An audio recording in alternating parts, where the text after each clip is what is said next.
Hello again, and I thought I'll start off with a healthy dose of sleaze. Now, if you know me, I don't collect sleaze by itself. It has to come with a healthy dose of violence. And of course that's what we've got here with ILSA, She-Wolf of the SS. The first and most notorious film of the ILSA series, introducing Diane Thorne as ILSA, set in a Nazi concentration camp. Actually set on Hogan's Heroes concentration camp. This is actually a lot of fun. When I got it, I was expecting more violence and horror, and in fact, surprisingly, there's actually very little on-screen graphic violence and horror. It's more sleaze. Extremely entertaining though. Diane Thorne puts on this wonderful German accent. Shit.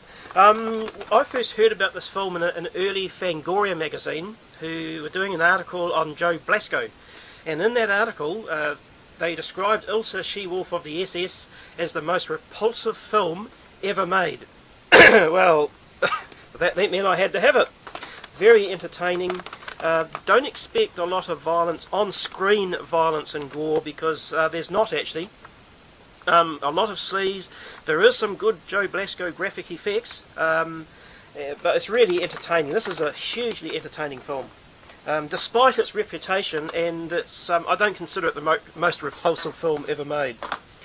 Following up is ILSA, Harem Keeper of the Oil Sheiks. A tamer follow-up actually. In fact, I feel that this would almost be R-rated now. However, it is entertaining again. Even though this doesn't really have a lot of graphic violence, this has even less. It is more sleaze, but more soft sleaze.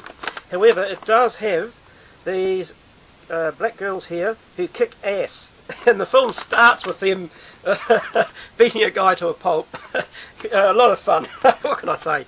Worth seeing, definitely. Then an unofficial entry in the ILSA series, The Wicked Warden, from Jess Franco. Now, normally Jess Franco films are ones to avoid.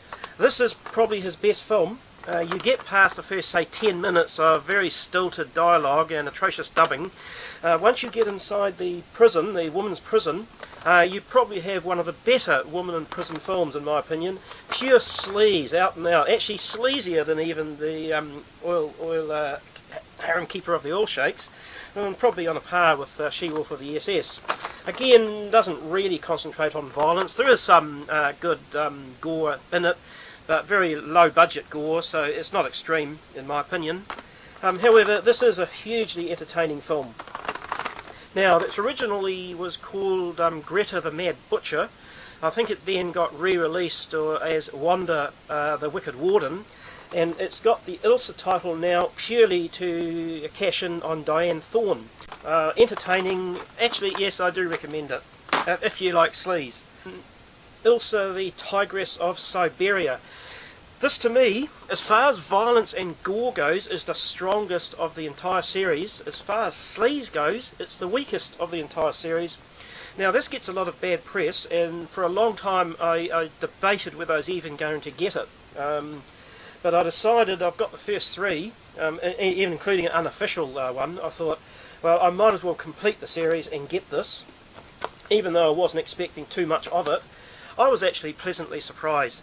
It is in two halves. The first half, set in a Russian gulag, or concentration camp, is extremely graphically violent. There's an arm wrestling scene that you'll remember for a long time after you've seen it. Some good dog attack sequences. This is extremely graphic. Definitely the goriest of all the ILSA films. The second half, she ends up running a brothel. And I think it's a brothel in Canada too, from memory. Now, the second half is so different to the first half that I think that's what lets a lot of people down. To me, I found the second half still enjoyable and entertaining, but it's that first half that makes this film. Now, getting away from ILSA, I've decided in this vid to also cover some of my Nazi exploitation films. Now, I'm going to start off with The Beast in Heat, also known as SS Hell Camp. Now, this film is the most notorious of the British UK video nasties, which is one of the reasons I wanted to see this. It's probably also, in in equal measure the crappiest of the Italian exploitation Nazi films, and yet also the best. Now, it's the crappiest because the story is really a kids' film, with cheap effects, poor acting. The actual storyline, the actual, if you like, the war action part of the movie is utter crud. But the concentration camp sequences are probably some of the best exploitation sleaze in the exploitation Nazi canon.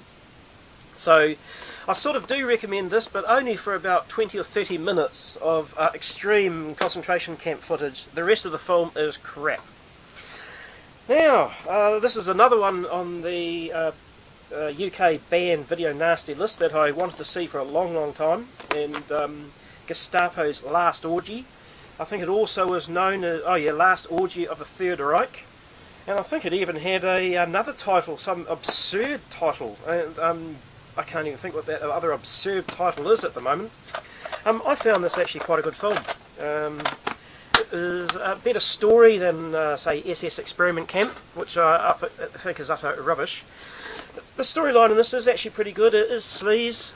The violence isn't really that extreme. Now, you do have a cannibal cookout, and you do have some furry little animals, which are a stand-in for rats, attacking and killing someone, though they look nothing like rats. In fact, they're quite cute little creatures. But an entertaining film. I found it okay. Now we're going to get to two of the more serious Nazi films. Now, Salon Kitty, Tinto Brass, director of Caligula. I can't say that this film really appeals to me that much. It's definitely a sleaze. There's hardly any real violence. There's some perverted sleaze in it, very brief. This is an import from Sweden. I got this because it's supposedly completely restored, director's cut. I'm not too sure that there's anything in it extra than what we had on VHS back in the 90s. Interesting film. Not really exploitation, though certainly there's a lot of sexual sleaze and that in it. Not the most compelling of films I found personally, because it doesn't really mix the violence and that in it. However, this is probably the granddaddy of all the Nazi exploitation films, in my opinion.